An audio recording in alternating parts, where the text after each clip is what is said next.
Hey everyone, welcome to the channel. I'm Swa, and this is the art of building. Today, we're going to sharpen a chisel, and there are a number of ways to do it. If you just need a down and dirty edge, you can use a belt sander, which is my least favorite method. It produces a pretty rough edge, and it's tough to get the right edge profile. It's also sketchy clamping the sander, so it can get a little dangerous. A bench grinder is a little better, especially if it has a good tool rest. One disadvantage with both of these methods, however, is the risk of overheating the edge, which ruins the temper of the steel. Once this bluing happens, the only fix is slowly grinding away all of the overheated portion, which can take a while. The best way to prevent this is to keep a water bath nearby to repeatedly quench the edge during grinding. Once we go through the grinding process, we'll hone the edge using a sharpening guide, along with a couple of diamond stones. Finally, we'll finish by buffing out the edge on a stropping wheel for a mirror finish. Let's get started. So, we're going to take a look at this chisel, and the main thing is we're trying to get the back of this chisel flat. Right here I'm lapping it on a natural stone. I'm sorry, that's a synthetic stone. They're a little cheaper, but they're not very aggressive, so I'm switching to, this is a 400 grit blue diamond stone. Now we're still doing the process of lapping the back of the tool flat.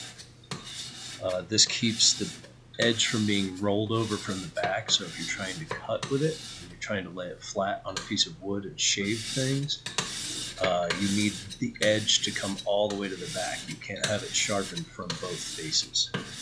So we keep this side flat,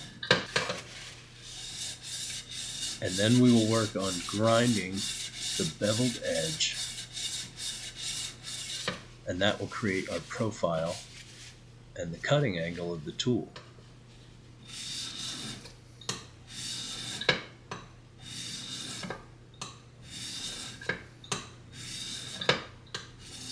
Now, if I were doing a really high-end chisel, I would spend a lot of time getting this flat and free of any imperfections, but for what we're doing here, this will be good enough for this chisel. It's pretty smooth. At this point, you're not trying to take out any defects in the edge. You're just trying to get the back flat. So here's our angle finding gauge. This is a little Pac-Man looking guy that came with my grinding setup. And it's got a little magnifying glass built into it. The gauge is really small and pretty hard to read, but it's pretty useful. It's nice to get an idea on it. Normally, chisels would be around a 30-degree angle. Planer blades would be more like a 25-degree angle. This is set at 27, and that chisel is a lot sharper than a 27. It's probably under a 25. Which makes it really sharp, but it also makes it prone to breaking easily. So I'm going to correct the angle on this as I regrind it. And the reason I put this Sharpie on the face here is because it allows me to figure out where I'm removing material from, and if I need to move the tool around to get to the right angle. Okay, so here's our belt sander setup. Again, this is not my favorite. This is just because I know some people are going to do this. First thing, take this bag off. You don't want to collect sparks in there. That will cause a fire. Also, what I've put here on my sander is some Gorilla Tape. It's not sticky side out. It's just the surface of the tape is a little bit tacky, so it grips to the tabletop a little better, and it doesn't allow it to slide around quite so much. I'm also using a pony clamp. I don't like using quick grips in this application because they loosen up under vibration, and you don't want this sander coming loose on you. The other thing you don't want to do is clamp to the plastic parts of the tool. It will crack them. There's my water bath. Again, making sure that that edge is marked so that as I go to take material off, I can tell where I'm removing it from to make sure I'm taking it off in the right place.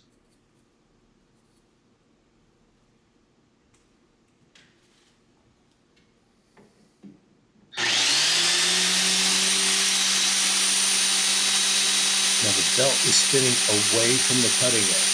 That's really important. You never want to hold the tool the other way. It will tear up the paper and blow up the bits.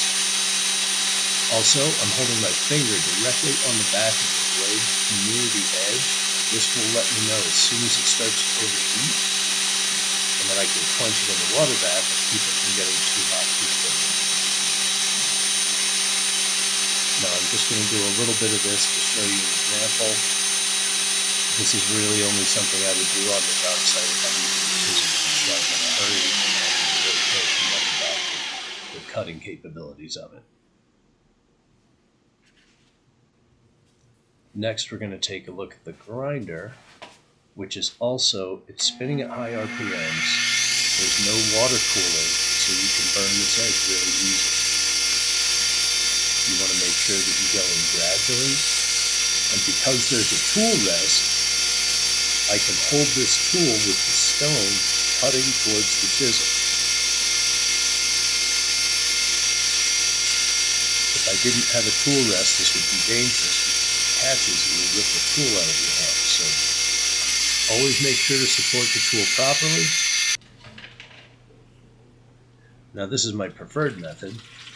This is the wet sharpening system. It's a slow moving, it's about 90 RPM. It's got a water bath. This is a polishing compound that I add to the stropping wheel. It's a mild abrasive that helps during the honing process. It's good to get a little bit of it rubbed on there. It kind of gets impregnated into the leather.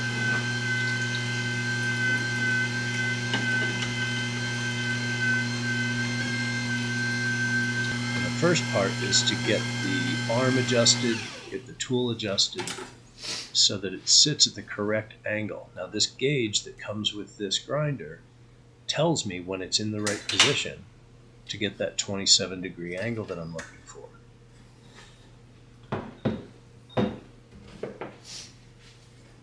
And it's amazing how much water this stone will hold. I've filled that container more than twice, and the stone just soaks it up. There we've got the edge marked. You can see it's pretty rough from the belt sander application because I really wasn't being very cautious with that.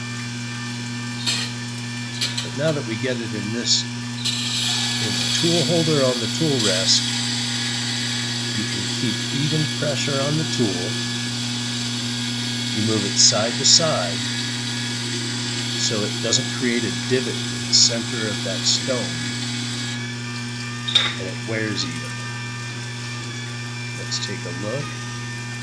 Now that tells us it's taking some off the leading edge, which is what I want, but it's taking it off from one side a little bit too much, so I adjust the chisel a little bit. You can swing it from side to side, you can push it in and out of the tool clamp. There are a number of ways to adjust it.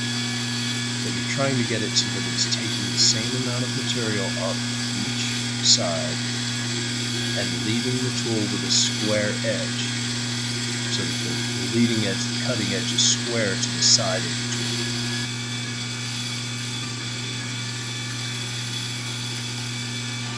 Now on this stone, the stone's approximately 220 grit. You can make a little coarser, like there we go. That is the edge that I want.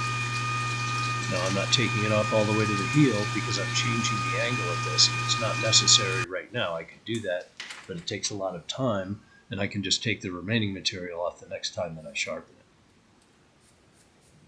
Now, because I've ground that edge off, I want to know that I'm contacting in the right spot. And when I do this pass on the diamond stone, what I'm trying to do is have the cutting edge of the chisel and the heel of that hollow grind that I just created touching at the same time. Because it's a hollow grind, only the toe and the heel of that bevel will touch the stone. That way you're not removing all of the material at once. It's a little bit easier in this honing process.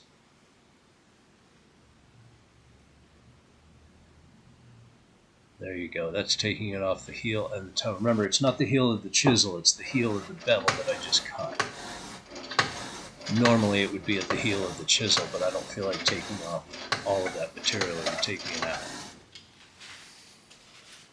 So this is a 400 grit diamond stone, the blue stone.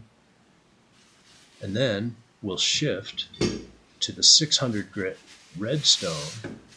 That's a finer grit. The higher the number, the finer the grit. A little bit more water. Keeps the stone lasting longer, even though these are pretty worn out at this point. Should probably get some new ones. But because the stones are the same thickness, I didn't have to readjust my chisel guide.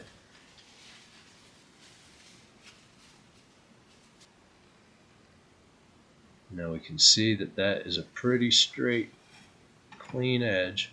Now this is a micro bevel pass. You can do it with the guide if you just set the guide 5 degrees steeper. I do a technique that I learned from the maker of bar chisels, where it's a slightly rounded micro bevel, and I prefer that. It seems to make the edge hold up better.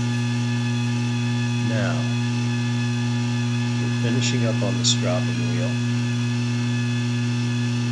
I am trying to not round over the tip. The wheel is spinning away from the edge, so I work gradually till just the edge is contacting and then I stop. Otherwise you can round it off and sort of blunt the tip a little bit. It's not grinding very aggressively, but it's trying to take out all of the remaining scratches that were left over from the honing process. And again, you can spend all the time you want getting this perfect. For what we're doing today, I think this is going to be good enough. This chisel will be sharp enough to live in my tool bags.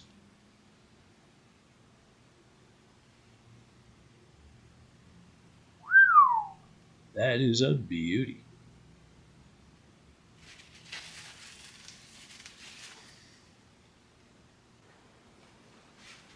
Anyway, I'll take a couple of passes. Oh, it's cutting pretty smooth.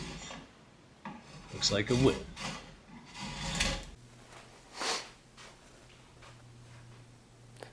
So there you go, everybody.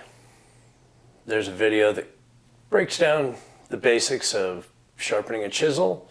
A lot of those techniques can be applied to other tools, but it's really important to keep sharp tools if you want to do good work, if you want to be safe. Keep your tools sharp. Thanks for joining me. I hope that you guys will join me again next time. Don't forget to like and subscribe. And remember, let's keep building.